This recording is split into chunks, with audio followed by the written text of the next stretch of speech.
Les rencontres de la semaine, parlons très rapidement. Vous allez me donner chacun vos pronos, messieurs. Chelsea-LOSC, déjà, pour commencer. On avait dit qu'on parlerait de Lille, là, dans cet encart-là. Est-ce que pour vous, Chelsea a une chance face à Lille, là, à l'extérieur pardon, Lille. Ah ouais, Lille, pardon, excusez-moi. Je me dis, ah oui, Braque, là, ouh. Désolé, pardon. Ah, petite chance.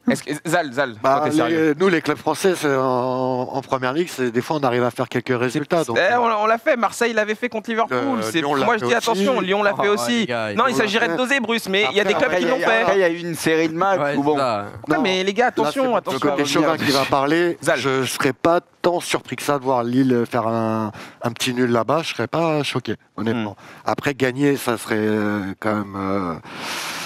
Enfin, ça me semble un peu compliqué, mais je serais pas choqué de voir Lille faire un bon match là-bas. Ils ont rien à faire un perdre. petit résultat. Franchement, ils ont rien à perdre. C'est un match bonus pour eux. C'est un 8e de Ligue des Champions. Honnêtement, quoi de mieux de jouer un match comme celui-ci. Donc, on peut s'attendre à un bon LOSC à l'extérieur. Après, Chelsea favori largement. Mais je ne serais pas choqué de voir Lille faire un bon résultat là-bas. Kanto, t'es d'accord avec ça ou pas? En fait, c'est pas que je suis d'accord ou je suis en mésaccord, c'est simplement que Lille, je les sens pas sur une dynamique dingue en fait en ce moment. Leur manière de jouer, la réussite, tu vois, Jonathan David qui marche sur l'eau depuis maintenant plusieurs mois. Il a ce week-end les deux petites occasions qu'il a eues, les deux fois il était un peu trop court. Et ce que je veux dire, c'est que tu sens des fois qu'il y a un feeling avec une équipe où les planètes vont être alignées. Et là, j'ai pas la sensation qu'on est dans un. T'arrives pas à le sentir. Ouais, c'est ça. On n'est pas dans quelque chose de très positif, à la fois dans le jeu, à la fois dans la confiance, à la fois dans la réussite.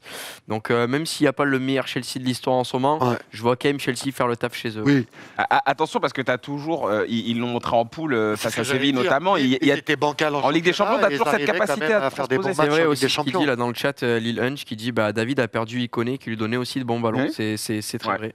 Ils ont perdu qui, Renildo et lui, c'est les deux qu'ils ont Ça perdu. fait quand même pas mal comme perte. T'es d'accord avec tout ça, toi, Bruce? Tu penses que ça va être compliqué? Lille, je les ai souvent défendus en poule et j'y croyais, sincèrement. Je l'ai souvent dit. J'y croyais en Lille, à Lille, c'est son favori. Vu la poule, etc. Là, pour moi, la marche est un peu trop haute. Je pense vraiment que Lille sortira la tête haute. Voilà, ils vont pas. Je pense pas qu'ils se feront détruire, genre sur les matchs que tu veux. Mais je pense que là, la marche est trop haute. Et voilà, même si en Ligue des Champions, ils nous ont souvent surpris cette saison. Chelsea, je pense qu'ils sont un peu sous-estimés parce qu'en championnat, c'est vrai qu'ils ont un peu plus de mal depuis quelques temps. Mais je reste persuadé que Chelsea peut encore aller au bout ou pas très loin de cette Ligue des Champions et qu'ils seront très durs à sortir sur 2 matchs. Et Chelsea n'a pas besoin d'être ultra flamboyant pour gagner des matchs aussi. Ils peuvent s'appuyer sur une grosse défense et pour moi, là, en mode Ligue des Champions, ça va être très compliqué. En mode aller-retour, j'y crois pas malheureusement. Mais je pense que Lille, comme je l'ai dit, sortira la tête haute. Il n'y aura pas à avoir honte de ça. Tu vois, il va peut-être manquer ce petit truc dont on parlait déjà pendant la phase de poule et dont on s'était appuyé par rapport à ce qu'on avait vu la saison précédente, ce petit surplus, tu vois, peut-être que Lille va bien jouer, mais il manquera toujours un truc, comme tu dis, un Chelsea qui va pas forcément faire de grands matchs, mais va arriver à marquer un but à un moment ou un autre, là où Lille n'y arrivera pas, elle va peut-être manquer de réussite, prendre un but sur coup de pied arrêté, et au final, tu sais, tu peux perdre 1-0 en ayant pris un but sur derrière, sur ça un peut coup être franc tellement rentrant. solide. Exactement, puis derrière, c'est solide, au final, tu fais pas un mauvais match, mais tu as quand même perdu un peu à l'expérience, entre guillemets. Donc on va voir. Je suis pas très optimiste pour. Ouais, ça, je sens beaucoup de scepticisme là sur le plateau. Bon, après, c'est logique. Après, peut-être on va être agréablement surpris, mais là, c'est normal de voir Chelsea se qualifier contre Lille. Oui, non, mais il y a pas de, il y a aucun, il y aurait même. De toute façon, la cote est très basse. Je crois que c'est 1,30 victoire de Chelsea. En plus, tu perds contre le champion d'Europe. Si jamais tu perds, bon, après, on espère vraiment que déjà, c'est les poules. Ils avaient réussi leur Ligue des Champions. Maintenant, c'est bonus. Sortir cette poule, c'était déjà très bien. Ouais, clairement. Non, mais Kanto, moi, je suis assez d'accord avec l'avis de Kanto. Pour le coup, c'est la dynamique. En fait, t'as pas la sensation. Après, encore une fois, faut toujours se méfier parce que la Ligue des Champions, c'est la Ligue des Champions. Et il y a ce truc qui fait que tu sais pas pourquoi, d'un coup, ton équipe, tous les joueurs sont motivés et tout tire dans le même sens et les planètes s'alignent. Et là, tu fais un match de malade et personne ne peut l'expliquer. Et ça peut arriver. Après, voilà, là c'est quand même le champion en titre. Malheureusement, ça va être très difficile. On peut le dire, parce qu'ok, il y avait des très bons deuxièmes, il y a des équipes qui ont fini deuxième de poule qui étaient très fortes, mais ils n'ont pas eu de chance au tirage aussi. Ouais, non, Parce mais c'est que vrai. pour le coup, ils terminent premier, ils tapent le champion en titre. Les 2 fois en plus. C'est bon, tu te dis, t'as pas de bol, parce qu'ils s'étaient donné le droit d'avoir un match peut-être plus abordable, peut-être où ils n'auraient pas été favoris non plus, mais là où c'est plus serré, tu vois. Et là, tu tapes Chelsea, c'est pas de chance. Alors, Villarreal-Juventus, on se pose la question, est-ce que c'est un match piège pour la Juve? Est-ce que ce match-là va être très difficile? Sachant que la Juve, oui, Zal, je vais te laisser parler, sachant que la Juve a accueilli très récemment Vlahovic, qui s'est quand même plutôt bien adapté dans ce club-là. Là aussi, il a été critiqué, mais je veux dire, il a marqué. Il a été décisif 2 fois. Ouais, voilà, tu as quand même un joueur qui est en train de monter. Zal, est-ce que tu penses que là, ça va être compliqué pour la Juve? Moi, personnellement, j'ai mis Villarreal vainqueur. On est ensemble, Zal. Déjà, ça revient fort en Liga. Ils étaient un peu. La Liga est mieux là. Ils étaient très bien partis et là, ça revient en haut du tableau. Et puis la Juve, je vois vraiment Villarreal gagner chez eux. C'est pas évident de les battre chez eux. Après, je te dis pas qui passe, mais pour moi, je vois Villarreal gagner ce match-là.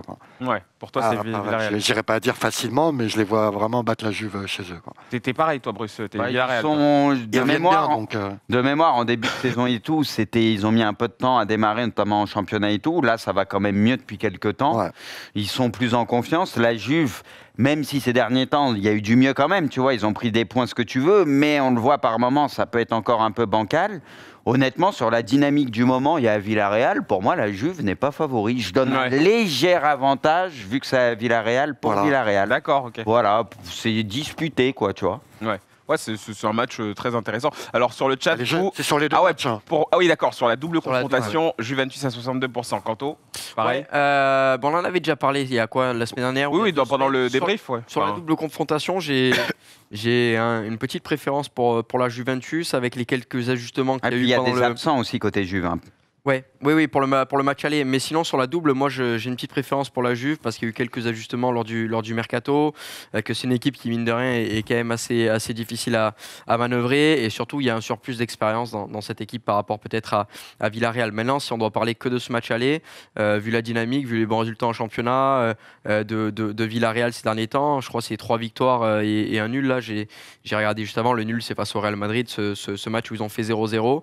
Je vois Villarreal faire quelque chose face à la Juve à la maison, mais la Juve inverser la tendance sur le match retour et aller chercher la qualification. Ok, très bien. Benfica-Ajax, je sais qu'on était plutôt assez unanime sur ce match-là. Tout le monde voit l'Ajax. Zal, on ne le savait pas, mais je pense que c'est plutôt Ajax. Je mettrais l'Ajax, mais faut pas... Sur l'aller-retour, tu parles. Je parle, sur l'aller-retour. Voilà. Après, peut-être un peu plus spécifiquement sur ce match-là, mais bon, on est sûr que... mais à Benfica... On part plus sur l'Ajax. Benfica, ils ont fait aussi une belle campagne.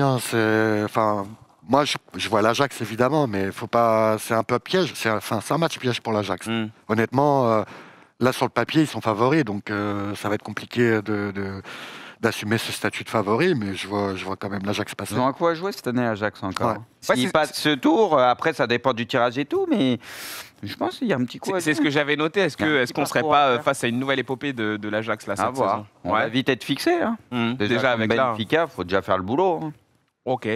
Atlético, Manchester United, on en avait parlé nous déjà dans le débrief. Zal, pareil, si tu veux nous donner ton avis sur ce match-là. C'est vrai que c'est le match flou par excellence, on ne sait pas trop. Celui-là, il est dur. Il n'est pas évident. Moi, je ne sais même plus ce que j'ai mis. Je crois que j'ai mis Atlético à domicile, il me semble, mais je vais rester quand même sur l'Atlético. L'Atlético chez eux.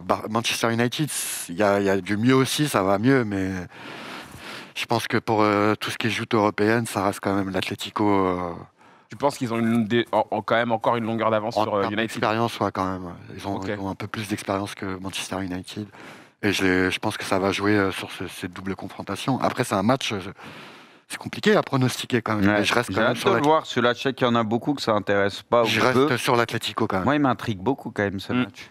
On aura grand plaisir en tout cas à le débriefer ce match-là. Si vous voulez notre avis à Bruce. Vous voyez qui, vous moi je suis obligé de dire Manchester United. J'aurais beaucoup de mal à dire l'Atlético. Mais quand c'est Liverpool, il est obligé de dire Liverpool. Quand c'est Arsenal, il est obligé de dire. J'ai mis Inter vainqueur contre Liverpool et il parle. Tu l'entends? Pas sur l'aller-retour. Sur l'aller-retour, t'as mis Liverpool, braque donc dose, s'il te plaît, merci. Sur le match aller. Mais qui ne va pas mettre Liverpool? Qui ne va pas mettre Liverpool? L'Atlético Manchester à l'aller. J'avais dit Manchester, moi. À l'aller? Ah non, à l'aller, je crois que j'ai mis nul. Mais Manchester sur les deux. Sur les deux, un peu Manchester. Mais c'est vrai que c'est dur, parce que bon, c'est bancal les deux. Mais l'Atlético, je sais pas, j'ai l'impression que c'est pire. Bah, en tout cas, avec Kanto et Bruce, on en avait longuement parlé pendant notre débrief. Ce qu'il a fait avec Joao, ce qu'il a fait ce week-end, incroyable. Il faudrait réinviter le fils de Thiago, parce que j'ai entendu qu'il voulait se séparer de Diego. Ah, on l'a déjà eu, le fils de Cholo, il est venu il y a même pas 2 semaines. Il y a eu une info comme quoi qu'il voulait se séparer de l'entraîneur. Et je t'ai vu. Je t'ai vu, tu veux foutre la merde encore. Je t'ai vu, je t'ai cramé. Absolument pas. Vas-y, tu voulais dire quoi? Depuis 2 heures. Non, je te dis vas-y. Ah, je peux enchaîner. Donc je disais que notre avis à Bruce, Kanto et moi est disponible sur la chaîne YouTube Bruce et Braque. Voilà. Et vous avez 1 heure de débrief et on en a notamment parlé de ces matchs-là, Atletico United. Donc vous avez nos avis à nous.